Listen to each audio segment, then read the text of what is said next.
I haven't been on Letterboxd in forever, but if I had to give my top four movies, it would probably be The Graduate, Julie and Julia, Crazy Rich Asians, and Misery. And also, if I had to pick a dream role for myself to act, I would want to play like a political leader space princess, like a Princess Leia or a Zendaya in Dune. Or I would want to play the nice girlfriend in the rom-com that's really more about the nerdy guy. So like the girlfriend in Meet the Parents or Zoolander, even like the journalist in Zoolander, which are both Ben Stiller movies. I love how accessible movies are. Like I love Internet Archive, I love Tubi, I love pirating movies. Let's freaking go, boy! But I also like streaming services, and I understand that that's like kind of a loaded statement because streaming services aren't perfect, but they do make TV shows and movies more accessible, and hidden gems can break out at any time. Like foreign films can be heralded as much as blockbusters, and it's people minded and it's like viewer minded as a concept. The accessibility of movies means that there's no limit to what kinds of people can enjoy art. Like, I don't have to buy a ticket to a movie if I can't afford it.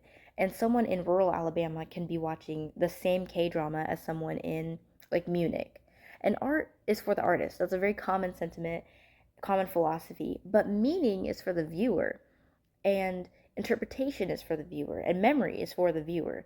And I make art. I would consider these YouTube videos a form of art. I love video editing because I love movies. And this is art for me, and it's fun, and I enjoy making it. And I get to talk about what I want. And I love talking in front of a camera, sometimes more than I like in real life. And I selfishly make this art. But the meaning and interpretation, it all comes from my viewers. And right now, those viewers are my mom and my good friends, but they still give it meaning. And a movie is a passionate endeavor. It's made with maybe the outlook of audiences or finances, but it does come from the producers and the directors and the actors and artists. They all share this idea, this core belief that the movie is for themselves. It's to prove themselves or to prove their points. And we give their projects, as viewers, we give their projects meaning, not only financially, but also culturally and emotionally. Movies are always multimedia projects as well. Like they expose us to music and locations and atmospheres that we may never see in our lifetimes. Like foreign worlds are portable on film. And foreign worlds aren't just like space planets or portals. It's also places we might never see on Earth ourselves. Like I will never see or live in post-war France or New York City in 2002, but my favorite movie, one of my favorites, Julie and Julia, gives me, it's not just a window and it's not just like a port into what that world looks like, but it's a palette for that world. It's the music, the color, and the sounds for what that must have been. Reanimating memories and traumas, personal or cultural, allow for critique and analysis and reflection.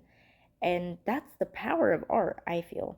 That's the power of movies. And when I say that, I'm specifically thinking of like Pan's Labyrinth. Um, that's the romance and depth of movies. Like a movie can be made with the intention for being as palatable as possible and as profitable as possible, but it reveals so much about where we're at as viewers.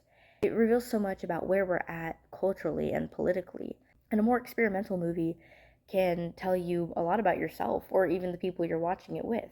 One of my favorite ways to watch a movie is with my mom. Like, we talk the entire time. We're surfing through IMDb, but we're enjoying each other's company. And it's very rigorous and an involved way to watch a movie, but it's like a meal or music or theater. There's kind of a construction to have conversations in the fabric of the work and the art that you're watching. I like to think of personality and intimacy as a gradient, with this really deep center that eventually fades into white.